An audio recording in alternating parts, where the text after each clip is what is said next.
Hey folks, welcome back to Jerome Bee Farm and Homestead. So it's mid-June here in central Oklahoma. It is hot and humid. Boy, the humidity has come down some. It's only 50% today, but the temperature it was 93 when I came out, and it's supposed to get up to 95 today. So it's pretty hot. So I got my Flexi-Freeze vest out, and I couldn't find it the last time I was down here when it was really hot, and I was frustrated. I could find the little freeze nodules, but I couldn't find the vest to put it in, so I just had to gut it out and get it done. But man, it really does help when it's super hot out and there's not much wind blowing today. So it'll keep you cool for probably about 90 minutes. After it reaches ambient temperature, you want to get it off of you because it's just blocking the wind at that point, and that's not helping you. Your perspiration can't do you any good when it gets to that temperature. But for the 90 minutes, it's pretty darn good. It'll keep you cool on these hot days. Doesn't really keep you cool, it keeps you from overheating, so that's the big deal. So I try to stay out of the sun. I don't do my inspections until I got a little bit of shade here to work with. So I'll put a link below to this if you want to check it out. It was $99 when I got it last year, and this year I added the collar, and I think the collar's like 16 bucks. It goes around your neck, and it's got the little freeze modules in it. Don't know if I like that or not on my neck, so I'm going to try it this time and see how it goes. So a lot of people have been asking about the Wildflower Meadows Queens, how they're doing. I've popped in on them time to time here and there, and I think I've checked them all, and they all were okay. Unlucky 13 tried to abscond on me. I found it out on the ground, and luckily I caught that in time, and you saw a prior video on that. If you want to see that, just go back a couple videos and you'll see that in the beekeeping playlist.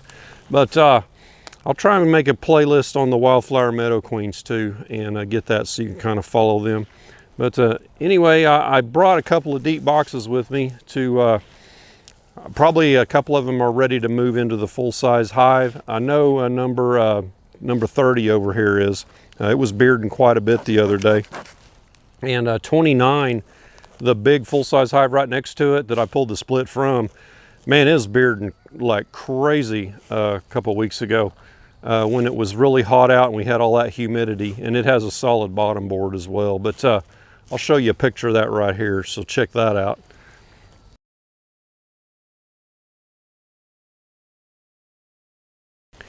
So I want to get in these 6 hives and check them out real quick, and I might break off and do the expansion video. I don't know what I'll do at this point. I just want to get in and get out of here. I know I'm behind on my shooting videos by a couple weeks. Some of the videos you've been seeing lately were a couple weeks old. Apologize for that, but I knew I was going to get really busy, so I recorded a little bit in advance there. I've been working on my water well. It's fully functioning now. For what it functions at, it's like 0.2 gallons per minute. It's not very good. So I will try to do a homestead update video here in maybe this weekend and show you all of that. So it's a neat setup. Just doesn't make a lot of water, but it's better than nothing. But anyway, let's get into these 6 Wildflower Meadows Queens hives. Let's see, we're going 3, 12, 13, 20, 28, 28 the pissy hive. So maybe they're not pissy by now. And number 30 is the one that needs expanded. So let's get going. Okay, so I lied to you. It's 2, not 3. 3 is right there. It's got 2 honey supers on it. I looked at that, I was like, there's no way that's the one I put a new queen in with 2 honey supers. So I went back to the book instead of the sticky note, and it's number 2. which is right here, which doesn't look bad right there. And right there next to number 1 that we did the laying worker correction. We still got the other laying worker correction going on over here on number 5. I need to get in there and get that reduced down to 2 deeps. Looks like they're doing okay up top and on bottom. All right, we're not talking about that today though. Let's get into the check out this Wildflower Meadows Queen here in hive number 2. So this hive has a hive top feeder on it, which I haven't put anything in it for 2 weeks. And there's still some in there, so they're not touching it. Which tells me we're in a good nectar flow right now. And you can really smell down here the honey, or the nectar curing. Bees are drying it out.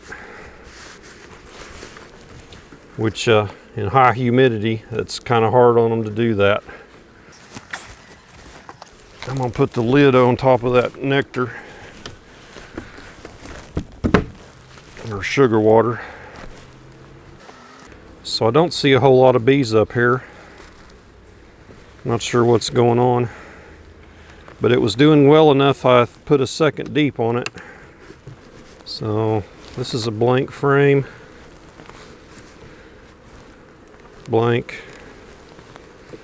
We've got comb here, but there's no bees on it. It's not being worked.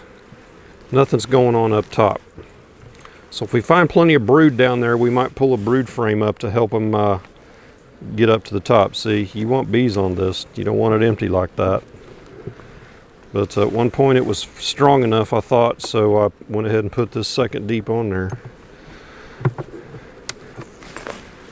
Let's get in the bottom. I can see quite a few bees in the bottom. Yeah, so that looks okay. Nothing wrong with that there. There's a honey frame, capped. This is probably left from before. I doubt if this hive produced that and capped it already. So there's a lot of new nectar right in here. You can see the shiny. And we got white larvae here. So see all the larvae in there?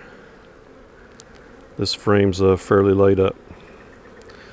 So let's go a few more frames and see if we can find some capped, and we'll maybe pull one up top to get these bees to move up. So we got us a laying queen. Yeah, so here's a good frame. We'll pull this up top. Lots of capped brood. So I'll set this over here, and I'll prep that top box and get it ready. So in this box, my brood looks like it's on this side, so I want to put, if I'm going to put a brood frame in the top box, I want it above the brood that's there. So I'm going to go 3 frames over, and we'll put it right there. But also, I want to put a frame that has some nectar and bee bread. And sandwich it in between that. If I can find enough resources over here, that's what we'll do. So this looks like it's a laid up brood frame, capped. So there's a lot of them merged on here. Still don't see that queen. So they're kind of backfilling some in here, and she's laid eggs as well. They're backfilling with a little bit of nectar, which we really don't want. There's another, lots of capped. More capped brood. So she's laying well. You know, it's not the kind of brood frame you take to the state fair, but you know, it's okay. There she's laid it here in the center on this. So this is one of her latest frames she's worked on. She's working on the outside. And this is all laid up, small little larvae. So they're fixing to have a nice population boom here. Well, I thought I would see her. When you smoke a hive, sometimes the queens don't hang out where they normally hang out. And this is nectar. So I'm going to put this up top.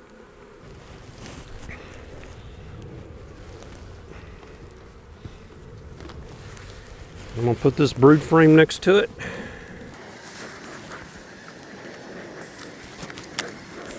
Put this back in here. So this is a nice empty frame that she can fill up and lay if she wants. Let's see, I'm going to put this one back over here.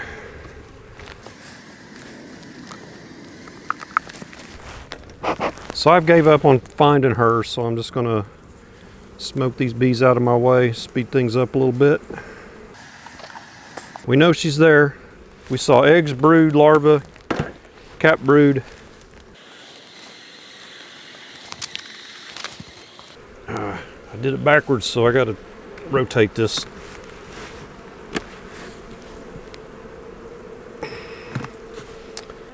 We can actually scoot them over one because we saw a lot of brood on in there. So I'll go ahead and pop one of these, scoot them over one.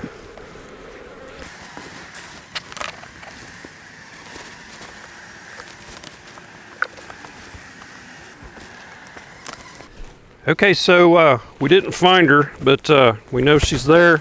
She's doing well. We manipulated this hive. We brought a brood frame up to the second level, so they'll start working up in the top. And there's plenty of frames up here for them to work. I went ahead and left the feeder. It's got a little bit of syrup in there, but they're not touching it because we're in a good flow now. I'll just leave it there for now. We may want to feed them later to help them build this hive up to get them through winter. But we'll see how they do. All right, let's get on to number 12 over here. All right, here's 12 and 13. That one in the center, that's just an empty box. So I got them reduced down quite a bit, you know, so they don't have much to defend. That's just that little entrance.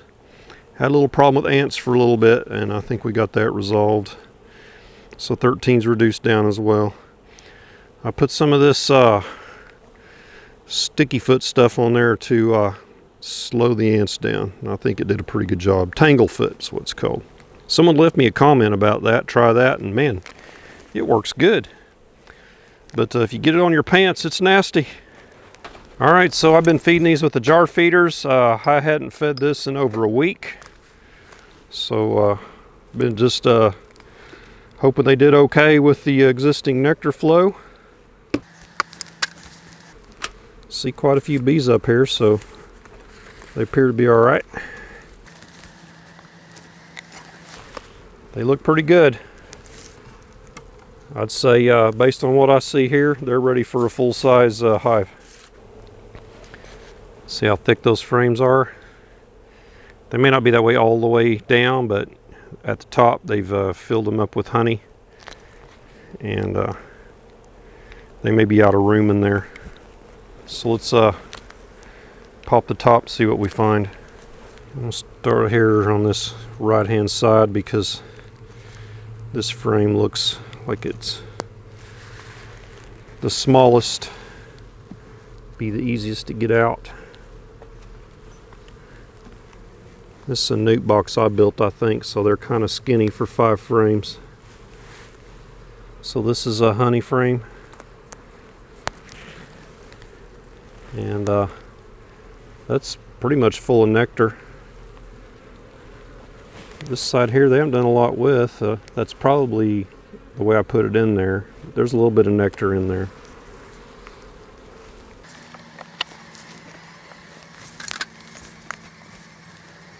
They are super calm. Looky there. Full laid up brood frame. That's what we like to see on both sides. And that's not the donated frames when I pull them out of hive 15, because that brood would be emerged by now. This frame's laid up on both sides as well. And there's our queen.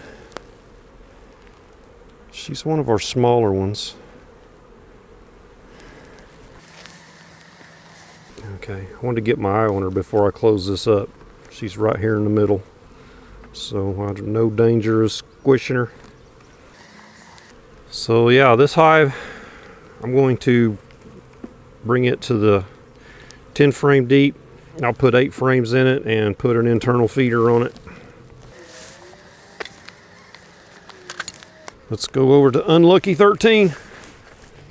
Got this big old brick on here to keep that lid flush on there for the ants.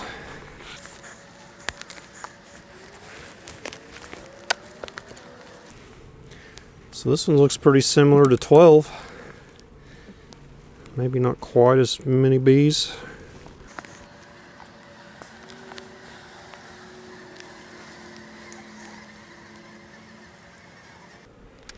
So this is a nectar frame, and she's laid some eggs on here.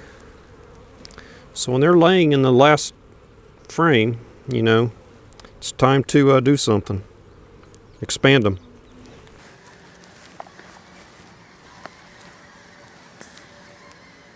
So this is a honey up in the corners and brood down in the bottom, in the middle. Same thing on this side. And there's our queen right there. So this is the queen that had absconded. So I put a blank undrawn frame in between 2 brood frames after that, so they would draw it out. And they're drawing that out pretty good. This side they haven't done much. So they're really kind of short on population to be doing a lot of drawing out of stuff. So when we expand this one, which we may wait a while, let me look at this last frame over here. Yeah, so they haven't put a whole lot of nectar in that, so they got room to grow. They're not hurting for expansion right now. But I quit feeding them, so we may need to give them a little food, speed them up a little bit, if they'll take it. This nectar flow, you never know. Okay, so I figured this video would get too long, so I'm going to go ahead and end it here and make a part 2, and we'll pick up on hives 20, 28, the pissy hive, and number 30. So stay tuned for the next video. Okay, number 20, around the corner.